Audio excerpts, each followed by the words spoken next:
Hello, friends and followers. Today, I almost forgot to do my annual Mother's Day presentation. However, I actually put this together within the hour, and I have a lot of things to share today. I have a lot of really juicy things, I believe. Started off, this book here, I found this weekend at an estate sale. And I'm going to go into a quote of sorts that Ice-T, which is one of America's top rap artists, that he had written. And the beginning of what he wrote is actually a little promising. And then as anti-natalist, you will be very, very disappointed at the end of his, little saying. So I'm going to start off saying that a friend of mine who is a grandmother called me, and she told me how disappointing Mother's Day was for herself and for her daughter. She was very disappointed with her daughter, who had given her a very generic and cold Mother's Day card. And, they have a very poor relationship as it is.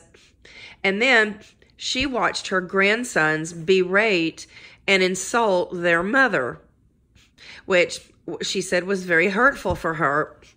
And so she called her grandsons very arrogant and,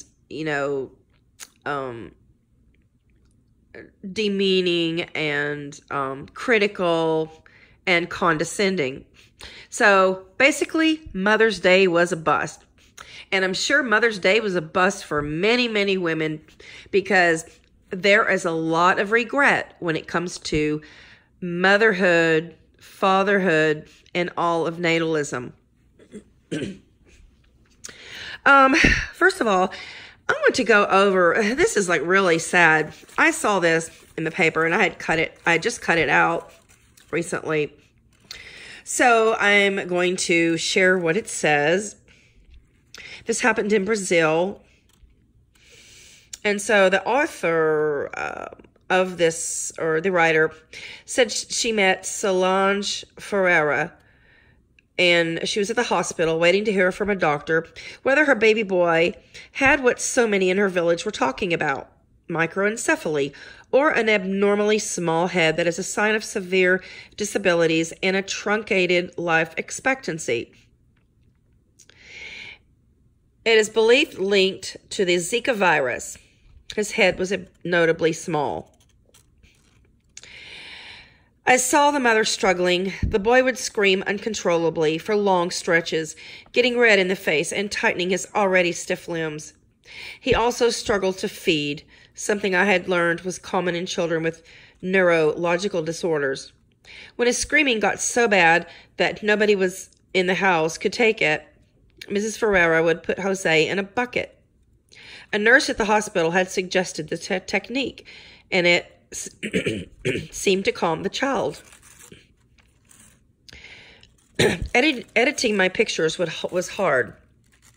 I realized that so many captured Jose suffering, but I didn't want to just show him in that light. The pictures of Jose in the bucket would have a large impact on me and on readers around the world.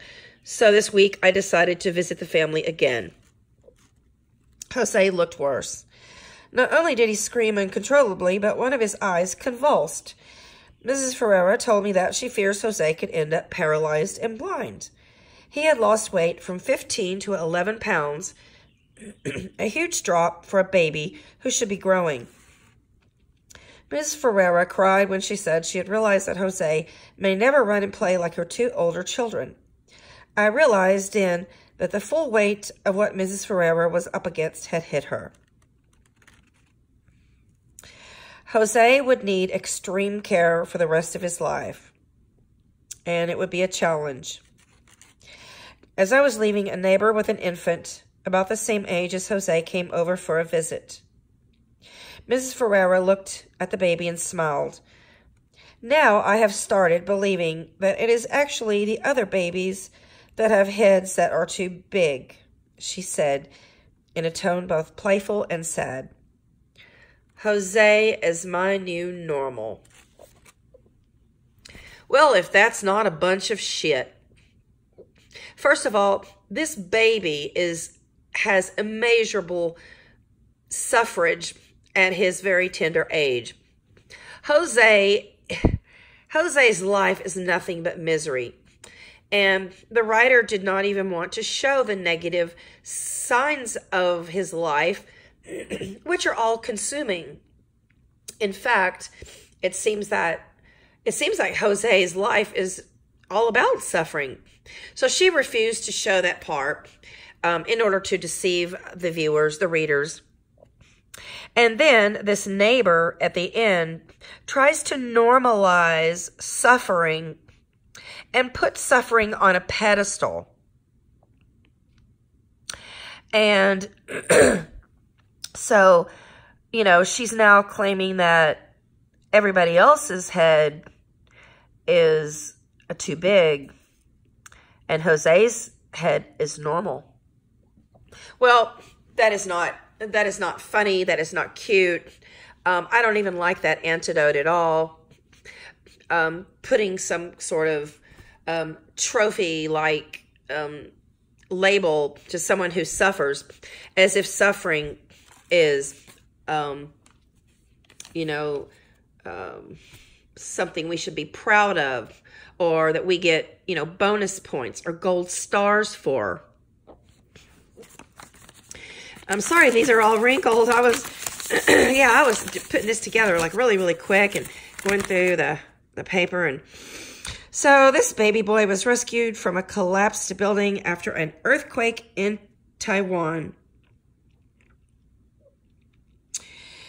Oh, the earthquake killed 18 people at least and injuring hundreds. Well, this baby might have been rescued from life, but not rescued from suffering. This baby has probably 78 years of suffering left to live. And so you can't save a life, but you can save someone from life. I'm sorry, let me repeat that. You can't save a life, but you can save someone from life. And when you refuse to reproduce, you have saved someone from life, and you have saved someone from suffering. Now, this is a mother who is suffering greatly. Holly Ayers holds a photograph of her late son, Michael, at her home in Bedford, PA. Michael was shot and killed in front of her by her abusive ex-husband. And that is just terrifying. Men impregnate women, and a lot of them, some of them abandon their children, and some of them abuse and kill their children, or involved in domestic violence. And these two pictures here, I want to show that not only mothers die, beloved mothers do die, but their beloved children die as well. Patricia Isaac of 68, well, she doesn't look 68 there, but what I have noticed in obituaries is that photographs often look very much younger than the actual age of the person who deceased. So she was a loving and loved mother, grandmom, and great-grandmom. So yes, our mothers and grandmothers die, and their children die. Seth Budai, age 31, of Owings Mills, Maryland, formerly of West Mifflin, PA, was received in the arms of our Lord peacefully, with his family at his side. Well, I wonder if he was on life support, or if there was a cancer and they knew he was going to die. But anyway, sorry about the proposed negativity today, the potential pessimism in some of your eyes, but this is not a focus on the negative, but reasons why we should cease to reproduce, as it is not the pleasures of life that impact us for so long. It is the tragedies and crises that dictate that life is raw, unfair, unpredictable, and unworthy for all of us. And here is a quote here. Jean-Paul Sartre, the French philosopher, made a scandal in the 1940s by stating that humans are just bundles of useless passions. It was a provocative statement, and I have to agree with it. Sometimes we seem to have no real purpose beyond expending raw energy on various projects.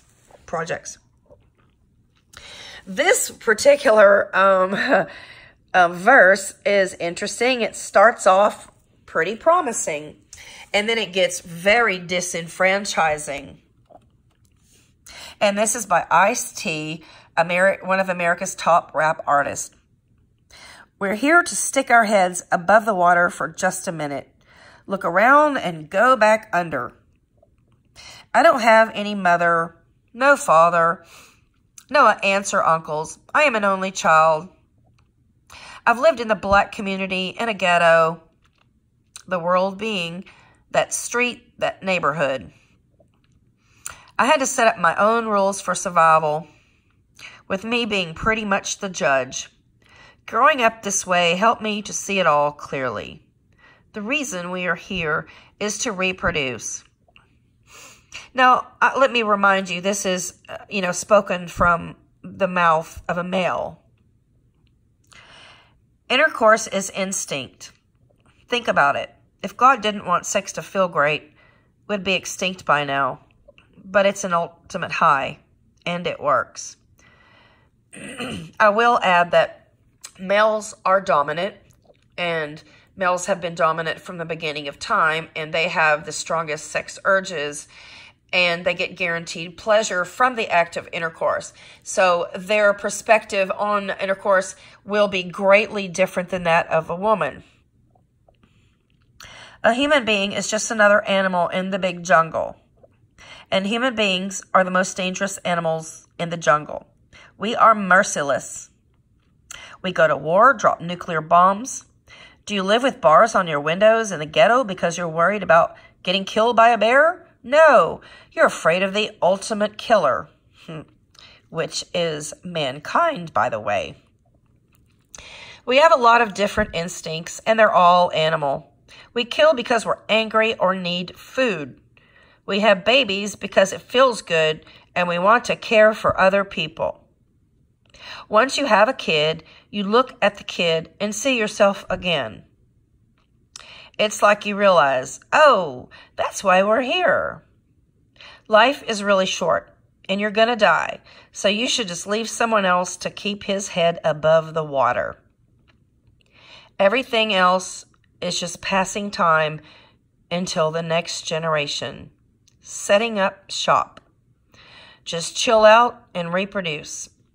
Keep the species alive.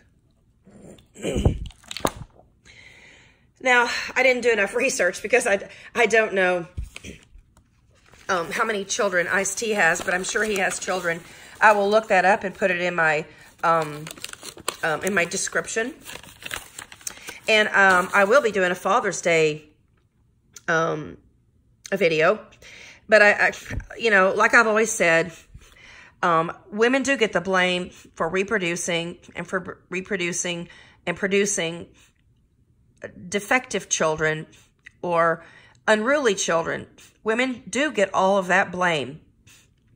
But keeping it in perspective, many, many women do not have a choice in whether they have sex or when they have sex.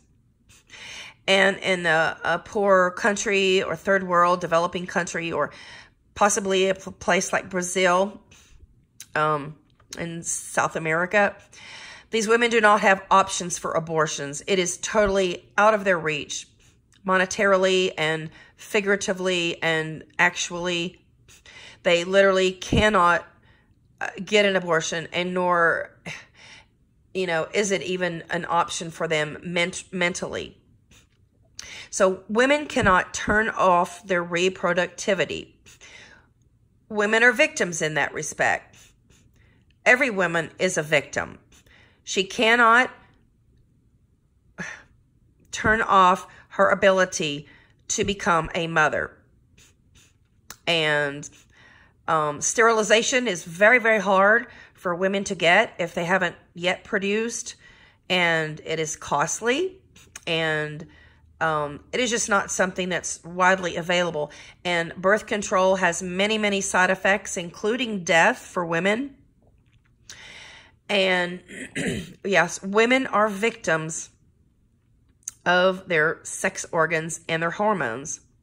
So I'm not laying blame on any woman.